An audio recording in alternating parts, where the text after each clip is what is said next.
Quong Tart, Australian Chinese legend. Here is the intriguing story of one of Australia's most famous adopted sons. Around 4% of Australians identify as having Chinese ancestry, and in spite of cultural transition barriers, especially language and a historical xenophobia, they've become a vibrant part of the Australian story. Although the first officially documented Chinese immigrant was Mac Sai Ying in 1818, he achieved notoriety as the publican of the Lion Tavern in Parramatta. It was Quong Tart who helped to dramatically change the image of the Celestials in colonial Sydney. Quong Tart was born in 1850 in the Guangdong province village of Shandy.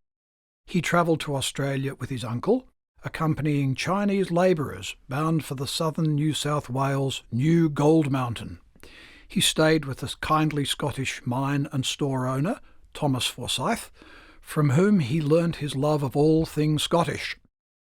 The young Quong Tart was such a quick learner, even his accent was Scottish. He was next taken in by the wealthy family of Robert Simpson, who encouraged him as a proper English gentleman. By the age of 21, Quong Tart had amassed a small fortune from gold claims, and in 1871 he repaid his good fortune by becoming a naturalised British citizen. In 1881 he returned to China, establishing trading relations, and returned to open a network of highly successful silk stores and tea shops, the first tea rooms in Sydney. On his return from China, wearing his trademark kilt, he announced to the newspapers, "My foot is on my native heath. My name is now McTart." Quong Tart's 6 tea rooms at the Royal Arcade, Haymarket, Moore Park Zoo, George Street, Sydney Arcade and King Street were famous throughout Australia.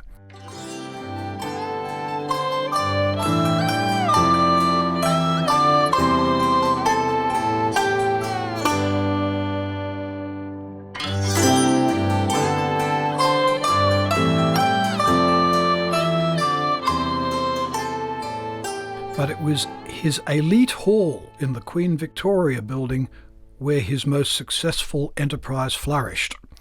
With seating for over 600, it became Sydney's society meeting place. Opened in 1898, the elite housed restaurants, tea rooms, exhibition areas, and a stage for concerts and ceremonies.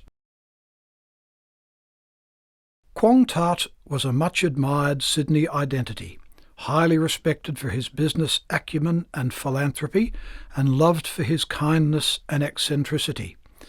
The Daily Telegraph of 1897 observed that he was as well known as the governor himself, and quite as popular among the classes.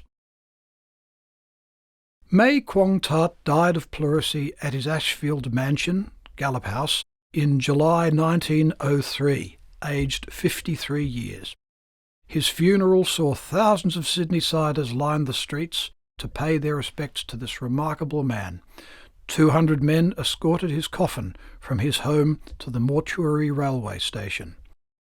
Quong Tart, buried at Rookwood Cemetery.